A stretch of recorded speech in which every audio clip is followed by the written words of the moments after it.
Very good afternoon, class ninth. How are you all?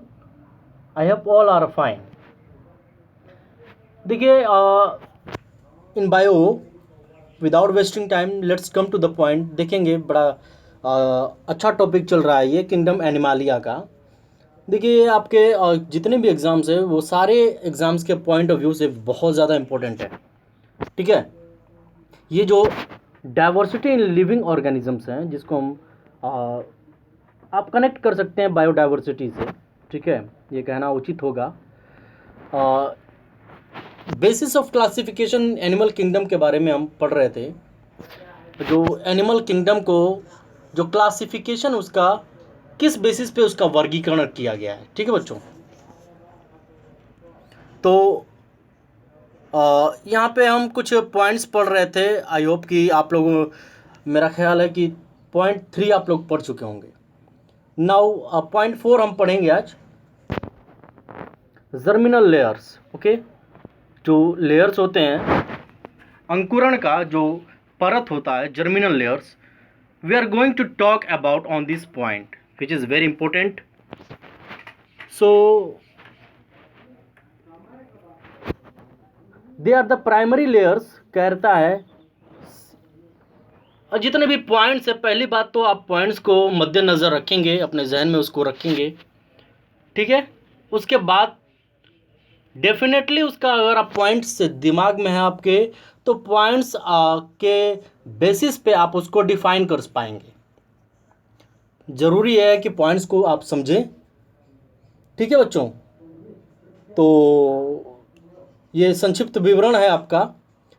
They are the primary layers that differentiate in the embryo. ठीक है, ये primary layers होते हैं, germinal layers की हम बात कर रहे हैं, जो कि एम्ब्रियो में ये क्या होते हैं, डिफरेंशिएट करते हैं। All tissues and organs of the animal body develop from दम। जितने भी टिश्यूज़ होते हैं या फिर एनिमल बॉडी के ऑर्गन्स होते हैं, ये सारे कुछ जो है इसमें इनसे जो है वो विकास करते हैं, डिवेलप करते हैं। और बेसिकली हम बात करते हैं अगर पशुओं में, इन एनिमल्स इधर 2 और 3 जर्म्स लेयर्स आर प्रेजेंट। ठीक है, ये जर्मिनल लेयर्स है आपका। क्या कहता है यहाँ पे कि जो पशुओं में इधर 2 और 3 germ layers are present. Clear है। अब देखिए कल का जो आपका क्वेश्चन भी आया हुआ था, डिप्लोब्लास्टिक। ठीक है, तो हम समझते हैं डिप्लोब्लास्टिक वाकई में है क्या। Diploblastic animals in which the cells are arranged in 2 embryonic layers, ectoderm and endoderm. ठीक है, आई होप कि ये चीज़ें क्लियर हो रही होंगी। जो एनिमल्स होते हैं उनके अंदर जो सेल्स का अरेंजमेंट होता है वो 2 एम्ब्रियोनिक लेयर्स में होता है। ठीक है, the first one is ectoderm and second one is endoderm with an interweaving mesoglea. ठीक है, इंटरवीविंग मेसोग्लिया। मेसोग्लिया में ये अंतराल होता है इसका, जिसको हम एग्जाम्पल के तौर पे देख सकते हैं, कोलेंटरेट्स एंड टेनोफोर्स। सी यहाँ पे आपका साइलेंट हो जाएगा, ये आपका टेनोफोर्स हो जाएगा। ठीक है,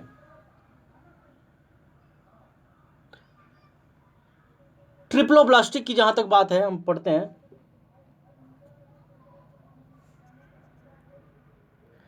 Those animals in which the developing embryo has third germinal layers। ठीक है, अब देखिए यहाँ पे डिप्लोब्लास्टिक में यहाँ पे तो 2 एम्ब्रियोज की बात कही गई थी। अब यहाँ पे ट्रिप्लोब्लास्टिक में कि वो एनिमल्स जिनमें जो डेवलपिंग एम्ब्रियो होते हैं उनके 3 जो है जर्मिनल लेयर्स होते हैं। That is mesoderm in between ectoderm and endoderm. हमने पढ़ा था मेसोडर्म जो होता है एक्टोडर्म एंड एंडोडर्म के बीच में होता है। Example platyhelminthes to chordates. ठीक है, बॉडी कैविटी की हम बात करते हैं। Biologist can classify triploblastic animals based on the presence and type of body cavity और coelom, a fluid filled space between the body wall and the digestive tube. ठीक है, जो बायोलॉजिस्ट हैं कैन क्लासिफाई जो ट्रिप्लोब्लास्टिक एनिमल्स होते हैं उनके presence के बेसिस पे, या फिर जो कह सकते हैं टाइप ऑफ बॉडी कैविटी के बेसिस पे, या फिर कॉलम के बेसिस पे उनको ये क्या कर सकते हैं, क्लासीफाई किया जा सकता है।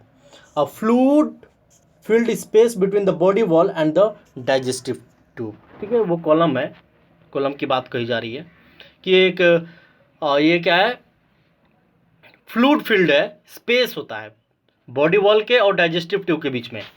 ए वाला देखते हैं, एक्लोमेट एंड यूकोलोमेट।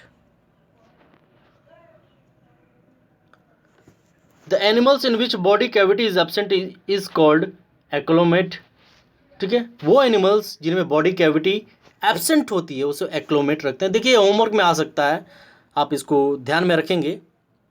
प्लेटीहेल्मिन्थेस, ठीक है, एग्जाम्पल के तौर पे है, तो वो एनिमल जिनमें बॉडी कैविटी क्या होती है बच्चा, एब्सेंट होती है, ठीक है, उसको प्लेटीहेल्मिन्थेस कहते हैं। यूक्लोमेट क्या होता है, the body cavity are completely lined with mesoderm, such body cavity is a true coelom, है ना। क्या कहता है कि जो the body cavity are completely lined with mesoderm, ये कंप्लीटली लाइंड होता है, ठीक है, मेसोडर्म से। Such a body cavity is true coelom, और ये ट्रू कॉलम होता है। Animals with true coelom are eucoelomates, और ये ध्यान रखेंगे ये पॉइंट, जो ट्रू कॉलम से जो एनिमल्स होते हैं उनको यूक्लोमेट्स कहते हैं, ठीक है।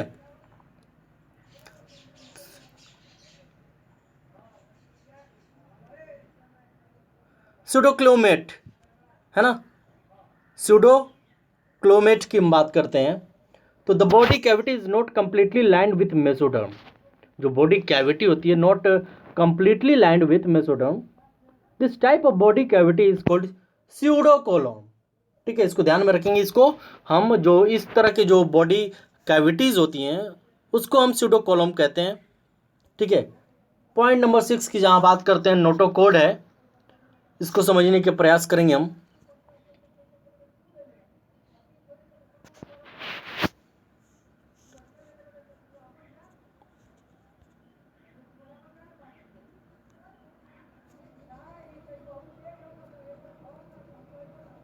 नॉन को यहाँ पे कह रहा है, it is a mesodermally derived rod like structures formed on dorsal side during embryonic development in some animals. A non chordates animals without notochord, मतलब क्या कह रहा है कि it is mesodermally derived like rod like structure, okay, formed on dorsal side, dorsal side में ये formed होते हैं during embryonic development in some animals, कुछ एनिमल्स में होते हैं। पहला non chordates, animals without notochord, इसको हम कहते हैं नॉन कोडेट्स, जैसे Porifera to Echinodermata. Chordates animals with notochord, chordates उनको कहते हैं, ठीक है। देखिए कुछ फिगर्स यहाँ पे दे रहा है आपका एक्लोमेट का, स्यूडोक्लोमेट का और यूक्लोमेट का, ध्यान देंगे। ये आपका एक्लोमेट का है, इसमें आप देख सकते हैं ये वाला जो पार्ट है बच्चा, एंडोडर्म, ठीक है, जो मिडिल वाला पार्ट है वो क्या है, मेसेनकाइम है, that is gelatin like tissue होता है, ठीक है। ये मेसोडर्म है, ब्लैक पोर्शन जो है आपका मेसोडर्म है, ठीक है। और ब्लैक के जो आउटर सरफेस पे वो क्या है, एक्टोडर्म है, ठीक है। और जब सबसे मिडिल वाला पार्ट आपका डाइजेस्टिव कैविटी है, ठीक है, ये आपका एक्लोमेट का है ना। स्यूडोक्लोमेट की बात करते हैं, उसी तरह से डाइजेस्टिव कैविटी है ये, ठीक है। स्यूडोकोलोम है, एक्टोडर्म है, मेसोडर्म है, एंडोडर्म है, ठीक है। ये स्यूडोक्लोमेट। एक्लोमेट की बात करें, डाइजेस्टिव कैविटी है, endoderm, mesoderm, ectoderm and coelom. आप इसका स्क्रीनशॉट ले लीजिएगा, ज़रूरी है क्योंकि आपको आगे काम आएगा। चलिए, तो आई होप कि आप लोग ये समझे होंगे, इसमें कोई डाउट नहीं होगा।